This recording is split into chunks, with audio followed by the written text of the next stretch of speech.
So hi, I'm Martin. I will talk today a little bit about Avalanche. Who here is like generally familiar with Avalanche? Has heard of it? Basically knows some stuff. One person, the person I brought. Nice. That's good. Okay, so the basic idea of what I will be talking about today is one, the consensus mechanism of Avalanche. Second, the idea of subnets, so it's a multi-chain system. And thirdly, about the concept of virtual machines, so that there are multiple virtual machines. So yeah, first Avalanche consensus. So we will explore in a little bit how it exactly works, but just the core features you should look out for. So we will see how it is very decentralized, very robust, has a high throughput, very fast finality, is lightweight, and also performs very well in adversarial conditions.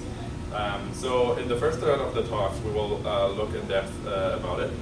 So the general idea of Avalanche consensus is very similar to most of the consensus. So a transaction is issued by a user, then the validators receive many transactions, right? So the first thing they will do is just check if it's valid. If it's not a valid transaction, the signature doesn't check out or anything. Obviously there's something wrong, so it will be just rejected. But in case it is valid, what will happen is we put it into a pool, and then we do something called subsampling. I will explain that in a little bit. And at some point, we will either accept it or reject it. Okay. So what does subsampling mean? So let's assume we have the problem that we all have to agree on lunch, right? We can all order from one place, not from two, so we'll have to all agree. We always, all of us have a preference in general if we like rather tacos or pizza, but in general we care more about coming to consensus than what the actual outcome is, right? Like all of us are interested. So let's assume we are not just the few people that are here now, that we are like hundreds or thousands or hundred thousands of people. So one thing we could do is hold a centralized election. But if we have lunch every day, that might be a kind of an overkill to kind of organize an election in a decentralized way and everything. So what we're going to do instead is, we personally we are taco lovers, so we have a taco preference. But instead of organizing everything, we just like go around this massive place and ask 5 other people, hey, what do you think? Like, do you want to have tacos or pizza, right? So we're going to get some responses there. We're going to pick these people completely random. They don't have to be close to us. We don't have to know them. Literally, of the 1,000 people in this space, we ask 5 people. So we're going to get a response. So we are preferring taco, and we are asking 5 people. 2 of them also like tacos. 3 of them like pizza. So we get a sense, okay, of the people I asked, I don't know anything about the other people, right? Like I only know these 5 people I asked, but it seems to me that there's a light tendency towards pizza. So what I'm going to do now is I'm going to change my opinion. I'm not that into tacos, so I'll go for pizza from now on. So when someone asks me next time, what do you prefer? I will also tell them pizza. So if we keep doing this, and we'll formalize it in a way, the beauty of it that the crowd is kind of like instability of masses. The crowd will shift towards one or the other. Since both are valid options, and no one really cares what it is as long as we all agree, it's a very efficient. And how is this very different from like a centralized election or something? The beauty of it scales infinitely, right? Like for me, asking 5 people, it doesn't matter if there are 100 people in the room, 1,000 people in the room, 100,000 people in the room. I'm just going to ask 5 people. All my overhead and everything stays the same, right? So this is the beauty of Avalanche consensus. If we formalize a little bit more, so next time I'll ask again, I will see again 2 people answer tacos, 3 pizza, so I'll stay with the pizza. Eventually, if I see the crowd changes, I might change my mind again. But eventually, I'll be very certain if I ask again and again, and 4 out of 5 tell me it's pizza, or 5 out of 5 will tell me it's pizza, I can be pretty certain that the whole crowd will eventually shift towards pizza, right? So a little bit more formalized. We have a few parameters. The number of participants. Let's say we have 100,000 people as a hackathon. Then the sample size. That what we just did. It has to be between 1 and like the number of participants, because I can't ask more. So we just took 5. the quorum size, we just took 3, so as soon as 3 of the 5 agree on something, we change our mind. And then the decision threshold is kind of the final thing. It's like, okay, how many times do I have to see the quorum decide for pizza until I finally accept pizza as a valid choice and don't change my mind anymore, right? And I put a little pseudocode. It's basically a loop until we decide. We ask random people for their preference, and we choose our random people over and over again. If a number bigger than alpha, so bigger than 3, or bigger or equal than 3 gives me the same response, I will change my preference, and if it's the same preference I already had, I will get more and more confident in it, and eventually then decide on it. Right? So this is kind of the idea of Avalanche consensus, and that's what it makes really, really fast. Right? So I brought a little demo. So instead of pizza and tacos, we just have blue and yellow, and I want to show you like each of these squares here is one validator deciding between these 2 transactions. And you will see it will start with a very equally distributed set that some prefer yellow, some others prefer blue. But over time, the mass will shift in one direction or the other, right? Is that clear? Do you have any questions? Nice. Okay, so the beauty of it, what's really important to understand is that this has very little overhead, and for me as a person, as a single person taking part in the decision process, it doesn't matter if there are 10 other people, 100 other people, 10,000, because I'm just going to ask my 5 people, right? And these parameters can be parameterized differently. Let's say we detect that there are some adversaries in the set that try to collude with or whatever, and then we can change parameters, but this is all very advanced. So this was a very simplified version of the Avalanche consensus, but it should give you a basic idea, right? And since I talk to so few people, it's actually very fast. So we get like very, very fast finality. So, and I just want to touch real quick on the concept of finality and throughput, because these get very often like very confused. Like we see like networks claiming like, okay, we have like 5,000 TPS or whatever, right? It's very important to understand that there are 2 things, and throughput is not throughput is very important for scaling and mass adoption, but for the user experience, something else called finality is much, much more important. So think of it as a pipe, a water pipe, or something. So something comes in on the one end and comes out of the other hand. These are transactions, right? So finality is kind of the time it takes from the water entering the pipe to the water exiting the pipe, right? So if this is a 3-mile long pipe, it will take very, very long, right? And throughput is kind of the amount of water that can go through the pipe. So even if the pipe is really, really large, but it's very long, the user experience is going to be very, very bad, right? Because like you have to wait a long time from so you submit the transaction until it actually is finalized and you see the result. MetaMask is telling you transaction is confirmed or whatever, right? So Avalanche has a very, very short finality. So the pipe is very, very, very short. And also a high throughput. Bitcoin has a very long finality, 60 minutes, right? Like it takes 60 minutes for water enters the pipe until it's exit, and a very, very low throughput. So it's very important looking at these systems, to understand that TPS is not everything. Finality is for the usability, much, much more important. Many use cases you won't be able to adopt if you have a finality of 60 minutes, 10 minutes, even 3 minutes might be way too long for most financial applications. Cool. Any questions about finality or throughput? Nope. Okay. Cool. So the next thing we're going to look at is kind of the multi-chain approach. So we've learned about Avalanche consensus. The next big concept in Avalanche is the multi-chain approach. So we are seeing that in the multi-chain thesis is basically moving away from, we have a single blockchain with a set validator, with a fixed validator set, to like a heterogeneous network of blockchains and validator sets. So not that we see like multiple things. So what does that actually mean?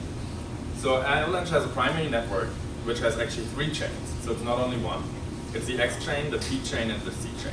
So the X chain is for the asset issuance. The P chain is basically keeping track of who is a validator, what are they validating, all the staking and everything, and the C chain is the contract chain, so the classic EVM chain where the smart contracts in Solidity get deployed and people interact with it. So Ethereum now has a similar setup where they have two chains actually, one keeping track of the stake and everything, and one for the execution. And it's really good because now you can really separate the concerns and build the chains more adapted to what they need. So for example, we needed very, very high security on the platform chain because this is basically the backbone of the whole system. So what does this mean? We have a few validators, right?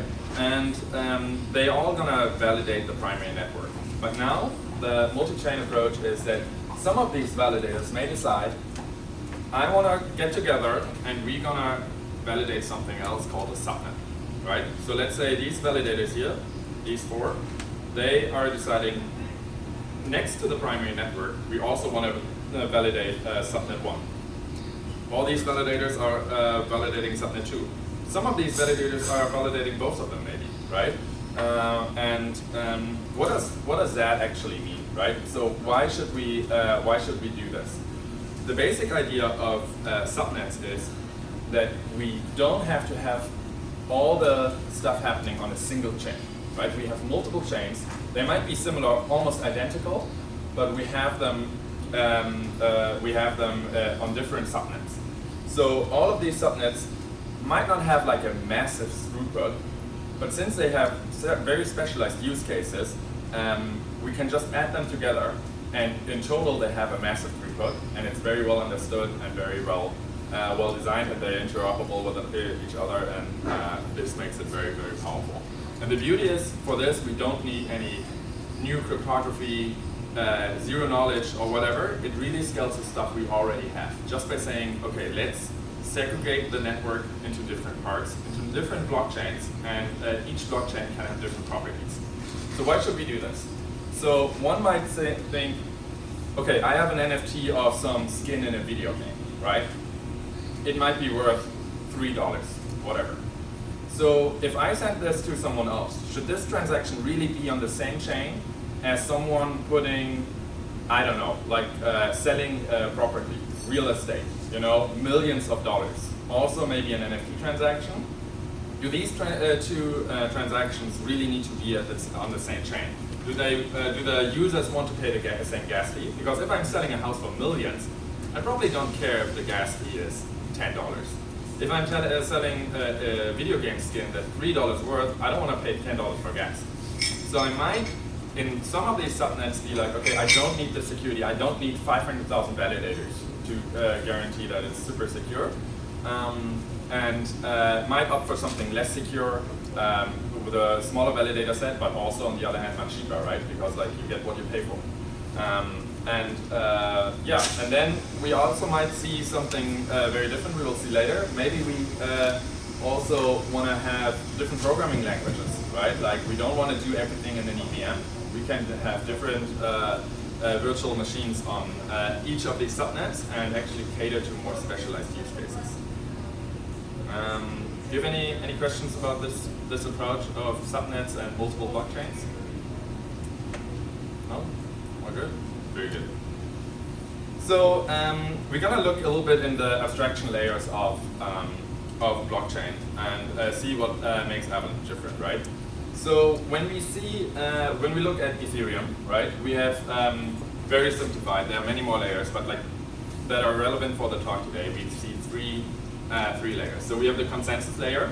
It's called the consensus mechanism. It's called Gasper. We have the execution environment. It's called the EVM, the Ethereum virtual machine. And we have the smart contracts built on top of it, most of them in Solidity, right? So this stack is fixed, right? Like there's only one consensus algorithm, one execution environment, and one smart contract language in Solidity. So in Avalanche, we have it differently. So at the base of all of it, there's Avalanche consensus. But actually, on Avalanche consensus, there can be multiple virtual machines. So we all know the C chain. This is like kind of the most popular. Many people think of Avalanche as a Ethereum fork or something. It's actually not. So there is an EVM on Avalanche But actually there are many, many more EVM, virtual machines, and you can also write really easily your own virtual machine, and you can program smart contracts in whatever language you want. So why should you do this in Avalanche? Because you don't have to worry about a lot of stuff. You don't have to worry about networking, you don't have to worry about the consensus. It's all proven. You can leverage the existing validator set. You don't have to build a community, it's already there, and you can just build on top of it, right? So